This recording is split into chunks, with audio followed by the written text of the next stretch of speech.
Look into someone's eyes for a moment. Notice the dark, colored circle in the center, the iris, and then notice the bright white all around it, the part we simply call the whites of the eyes. Now watch what happens when they glance to the side, or up, or over your shoulder. You can tell instantly, effortlessly, exactly where they are looking. You've been reading other people's eyes this way your entire life without ever thinking about it. But that simple, silent ability, knowing at a glance where another person's attention has gone, may be one of the most quietly remarkable things about being human. Because when it comes to the whites of your eyes, you are, among all the apes, strangely alone. Start with the thing you never question.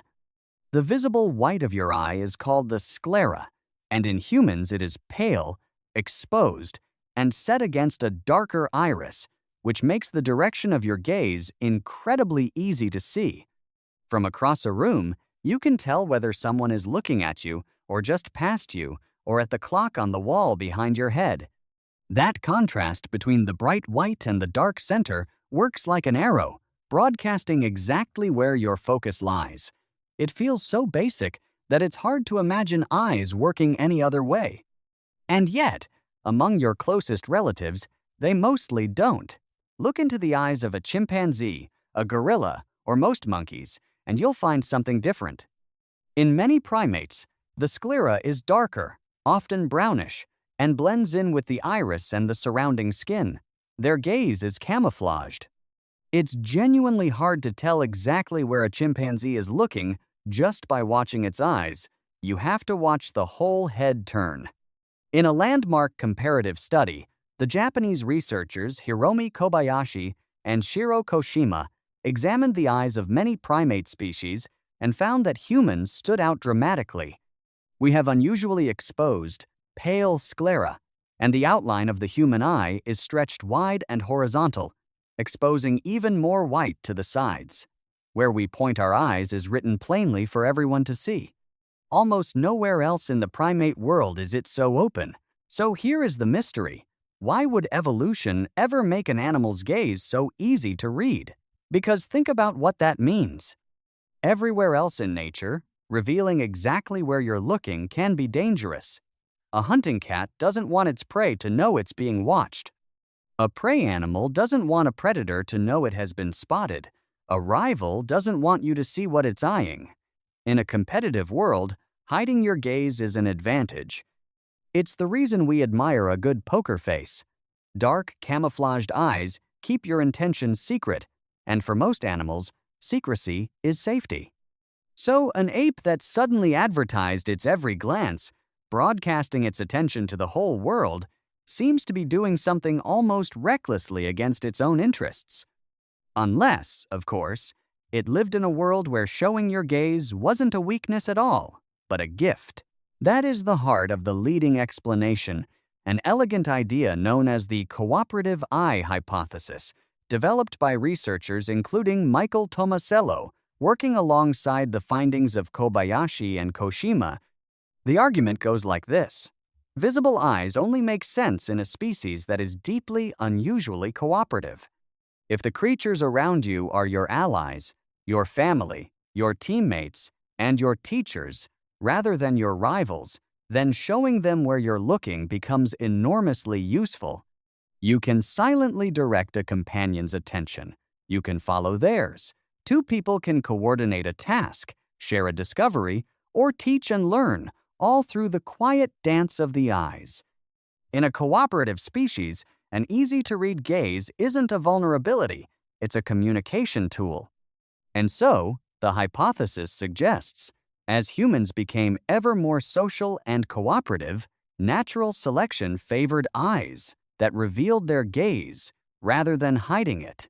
Your white sclera may be a physical badge of our cooperative nature, and there is a striking piece of evidence for this. In an experiment led by Tomasello and his colleagues, researchers had a human turn their head and eyes towards something and watched how great apes and human infants responded. The apes, it turned out, tended to follow the movement of the head, but the human infants did something different. They followed the eyes, tracking the direction of the gaze even when the head stayed still. Human babies, from very early on, are drawn to read the eyes themselves, the exact tool our species has made so visible. We are, it seems, born to look at where others are looking. Once you see this, a whole hidden layer of human life comes into focus. So much of how we connect happens silently through the eyes.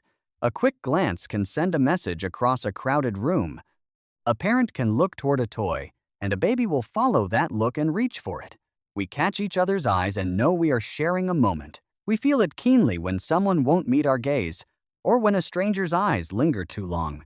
All of this rich, wordless communication is only possible because your eyes wear their focus on the outside, framed in white for others to read. Your gaze is not a private thing. It is, quite literally, on display. Now, in fairness, I have to be honest about the debate, because the science here is still being refined. For years, the claim was that humans are the only primates with white sclera, full stop. But more recent research complicates that tidy picture. A study led by Juan Olvido Perea-García and colleagues, including Mariska Kret, surveyed sclera color across many primates and found more variation than the simple story allowed. Some gorillas, for instance, turn out to have relatively pale sclera too, and the eyes of other apes are not always as dark as once claimed. So, the strict idea that humans are utterly unique in having white eyes has softened. What still seems to set us apart is the combination, the strong contrast between our pale sclera and darker iris, the wide exposure of that white, and above all, how effortlessly readable our gaze is. And some scientists suggest other reasons the white may matter, such as signaling health, since a clear, bright white eye can be a sign of youth and good condition, while a reddened or yellowed one hints at illness. The full story of why our eyes look the way they do is not completely settled.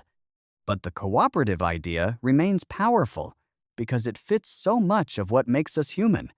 We are a species that survives by working together, by sharing attention, by pooling what we see and know. And there are smaller wonders folded into this too. Because your sclera is pale, others can read not just where you look, but subtle shifts of emotion, the widening of your eyes in surprise or fear, the softening in warmth. We have entire phrases built around this. We talk of seeing the whites of someone's eyes, of a look that says everything. Newborn babies, only hours old, are already drawn to look at eyes more than almost anything else.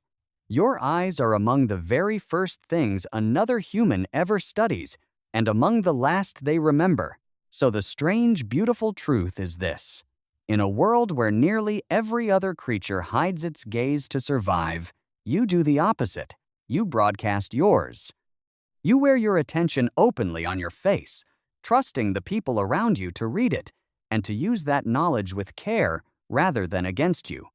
Those bright whites may be a small physical monument to the enormous gamble that made us human, the gamble of cooperation, of trusting other minds, of living life not in secret but in the open.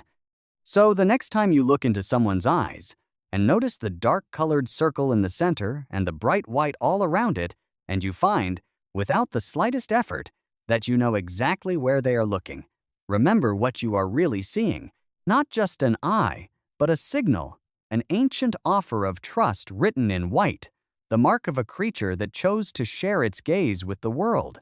Such an ordinary thing, to look into another's eyes, and such an extraordinary one.